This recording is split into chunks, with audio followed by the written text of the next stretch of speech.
Hello everyone, welcome to this video. In this video we are going to see probability distribution, which is our last unit of our syllabus, and we will start this unit.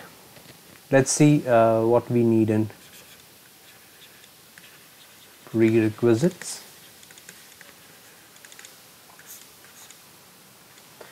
Okay, so in prerequisites I need to define what do I mean by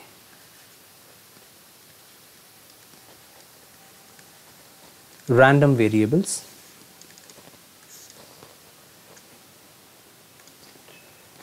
So they are also known as the random variable, also known as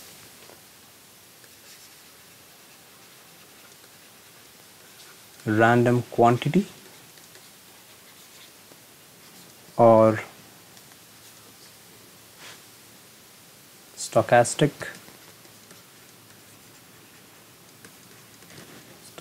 variables. So these are three different names or two different names for random variables. Now let's see what do we mean by random variables. So first of all, these random variables are totally different. They are not similar to our traditional variables. They are not similar to our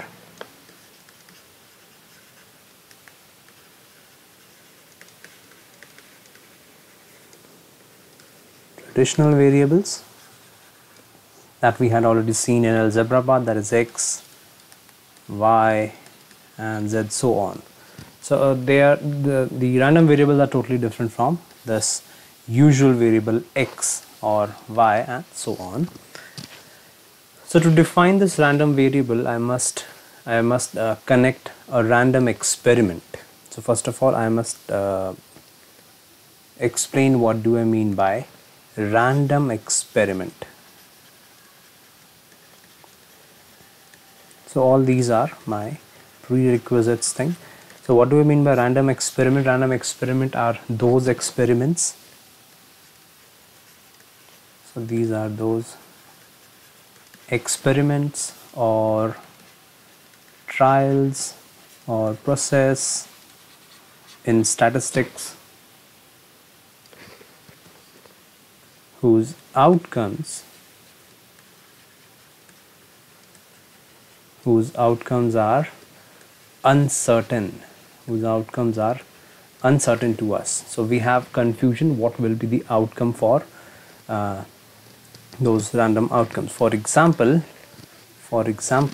of random, like flipping a coin or tossing a coin. This is a random variable. You don't know what will be the outcome of this experiment, but obviously we know that what are the possible outcomes of this experiment. Either it will be head or tail, but you don't know what is going to it will be as the outcome of this experiment, whether it was head or tail. We are confused with that. Then throwing a die. It has 6 outcomes and we don't know what will be the outcome of that throw. Then if we try to measure speed of wind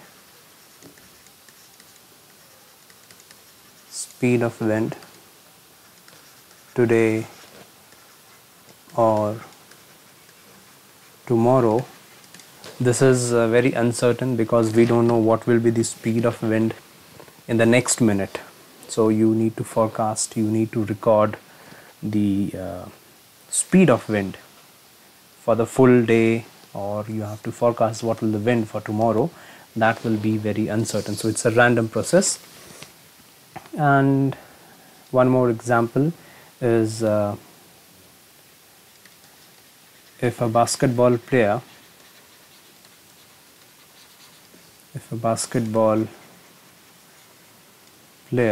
is taking a free throw attempts.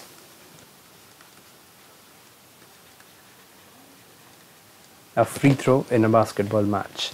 This is also a random experiment. So the difference is, the point here is why this is called random variables. The outcomes of these experiments, it is uncertain. But obviously we know what are the possible outcomes. Like if you are tossing a coin,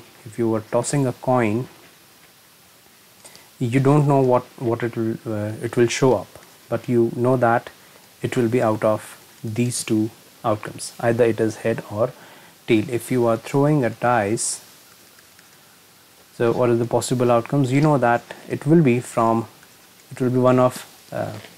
these outcomes, but you don't know what number is going to fall. So that's why these are called random variables. And in basketball free throw, you know that either that player is going to miss that basket or he is going to count that basket. So this is the idea of random experiment.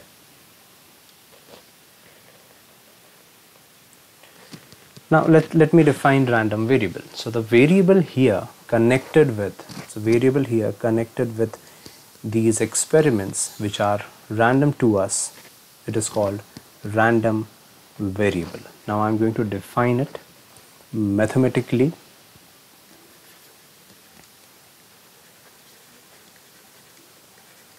So I hope this is clear to everyone. What is random variable?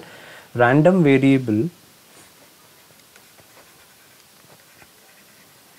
are the variables connected with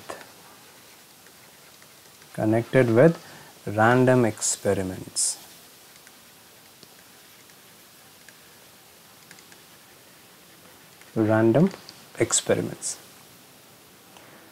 So, and it is denoted by capital X, capital Y, and so on. So you can take capital Z also. So these are the notations. So it has to be capital. So these are the notations. Now let's define it. We will understand this random variable by a very simple experiment called tossing a coin. So I am connected with this random experiment, tossing a coin once, only one time. So this is the coin, and I know that there is only two possible outcomes, head or tail, but you don't know what will be the outcome. Okay, so I want to define a capital X called my random variable. So this X is my random variable, and I am going to define this X as, so this X can be head or tail, right? Now this doesn't looks good. I need to quantify this random variable. So I need to associate a number with this random variable. So how I will do that? If I'm going to get $1 or say 1 rupee, if it is head, so I'm going to link that number like this: X is 1 if coin is showing head, if it is head, otherwise no gain. Okay, if it is tail,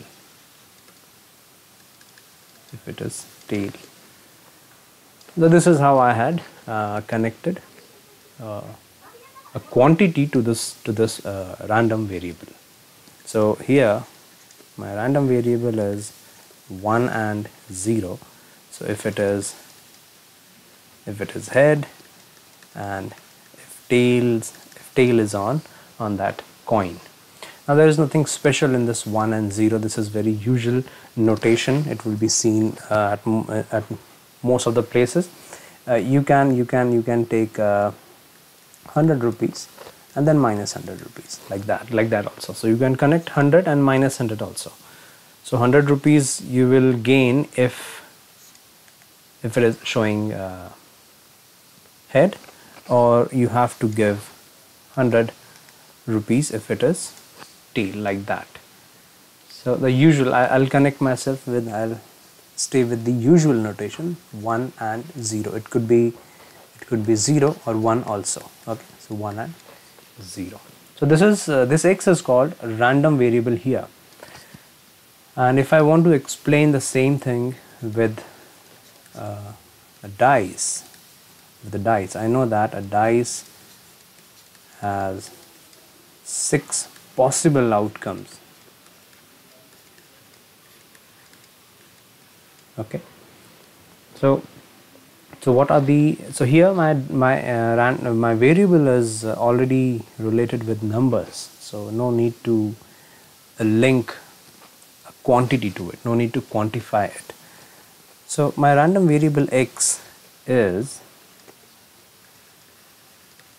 outcome of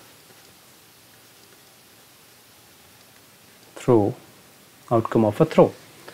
Whatever the number is on the top surface, that will be recorded in this random variable x. Why it is random, you don't know what will be on the top surface. So x is going to take value 1 or 2 or 3 or 4, 5 or 6. So if I want to write, x is taking these values 1, 2, 3, 4, 5, 6. So this is my random variable taking all possible values. And if we see few more examples of okay, so the speed of a wind, if I want to record a speed of a wind for whole day, so and if x is let's say some other variable, so y is my random variable recording wind speed. So can you guess what will be the values for y? No, you don't know. So I have to write some few values. I'll just write few random numbers. If I'm recording in meter per minute, so my recordings will be like this. So minimum, say 2, so this 2 meter per second is the, then second minute, I don't know, it is going to 3, then 1, then it is going to stop, then 2.5, then so it is going to take all possible values, 3.24 like this meter per minute, okay, and so on. So you can see that I have two different random variables. One is taking the values like this 1, 2, 3, 4, 5, 6, and I have one more random variable which is taking all possible values with decimals, okay. And even if I want to record the body temperature of COVID patient for a whole day or after a 1 minute interval, that random variable z, body temperature, this value is going to take all possible including the decimals in between, okay.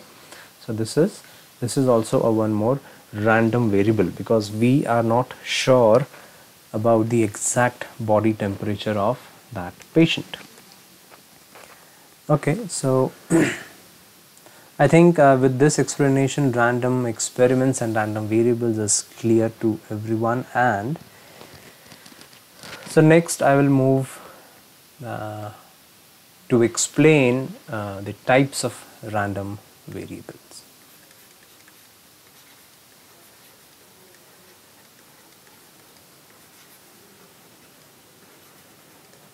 The types of random variables. So I'll use the short form RV for random variable. One is discrete random variable and the second is continuous random variable. So with previous two explanation for the random variables, I hope this topic is also clear to everyone. Now in this category I would like to include x as 1, 2, 3, 4, 5, 6. So this is the outcome of tossing a dice, right? If I throw a dice, this is my outcome. This is the values that my random variable is going to take. So this one, after this one, my x is jumping directly on 2. It's not going continuously towards 2. It has taken a jump. So from 1 to 2 there is a big gap of 1 unit. So my x cannot take values in between. So when you throw a dice, it is not possible. It is not possible to get 1.9 on your top surface because it is not in your it is not mentioned on that dice. So such values is called discrete. Okay, means there is a separation between two separation between two values. Okay, so discrete random variables is also called distinct values, distinct or separate values. If your discrete random variable is taking distinct or separate values, such variables are called discrete. So there has to be a gap, there has to be a slack between two values. Now on the contrary, continuous random variable is going to take all possible values. It is not going to keep gaps between. So it may take all the possible values, or it may happen that it is not taking that value. Like if I'm recording a body temperature of a patient, it may happen that it is not taking 60 degrees Celsius, but it is taking 59.998 degrees Celsius, then directly 61.22, so and then 61.299 like this degrees Celsius. So it is going to take all possible values between the two recordings. So there is no gap. So you have to think it like continuous variable, and it is going to take all possible values between two recordings. So this is the difference between discrete random variable and continuous random variable. So let's go back and see few examples of random variable. So this is where I had started, and this is my first example of discrete variable. So this is my discrete random variable.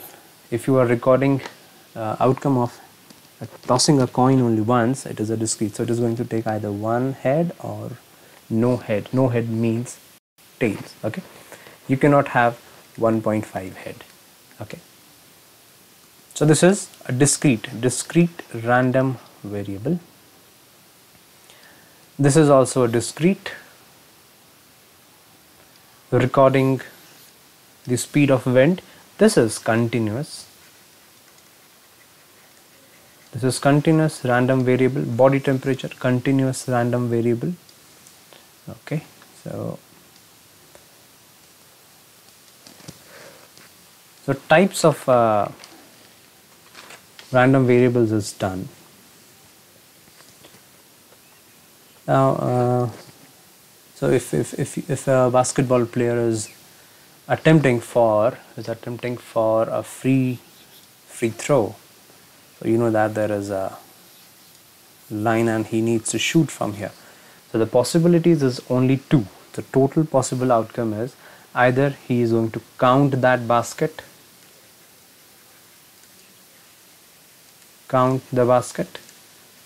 or he will miss the basket. So only two things. Okay, so my random variable x here is I am recording what is the outcome of the free throw attempts taken by that basketball player. So if he count that basket, free throw is only for 1 point, and if he misses, there is no point. So this is my discrete thing. He will not get 1.2 points if he just touches the ring. Okay, it's not like that. It is not a continuous variable, it is a discrete.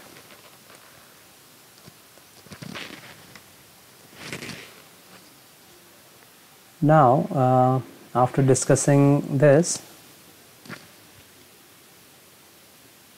so for this video I think discussion up to the prerequisites, we need few more requisites, prerequisites. One second thing is the combination. This is also needed as a default thing to teach probability distribution. So combination is denoted by NCR. Okay, it is also called, you can read it like this also. You have to choose R object from objects from total n objects, n different objects. Okay, so it's like if I had kept 10 chocolates, 10 distinct chocolates in front of you, 10 different chocolates in front of you, and I ask you to choose any 3 chocolates, So how you can do this? So there are 10 chocolates in front of you. It may happen that you may choose first 3 and reject the remaining 7.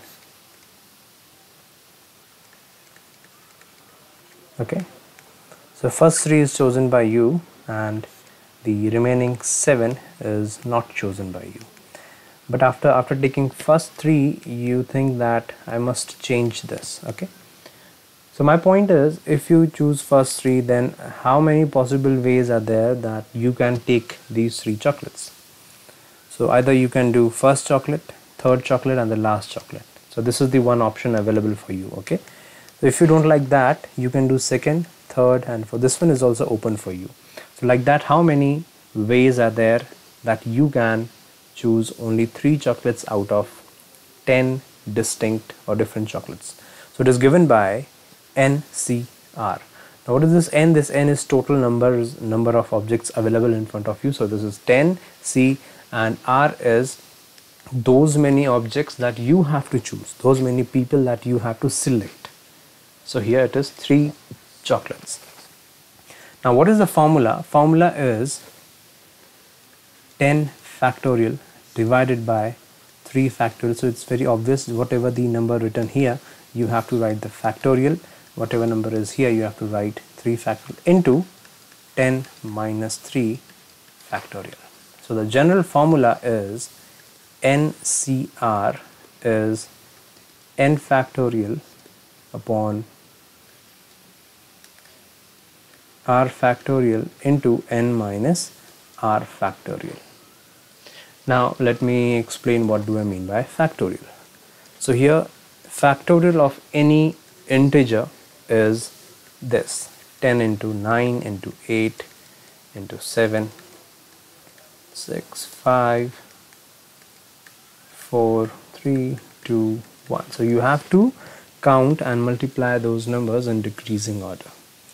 So what is the 7 factorial?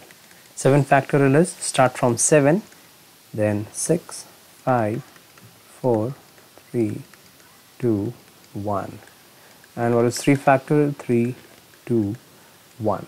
So with this definition, what is 1 factorial? 1 factorial is 1 into stop 1. So 1 factorial is 1. 2 factorial is 2. So I hope this is also clear to everyone. And one basic thing in prerequisite is the formula for probability.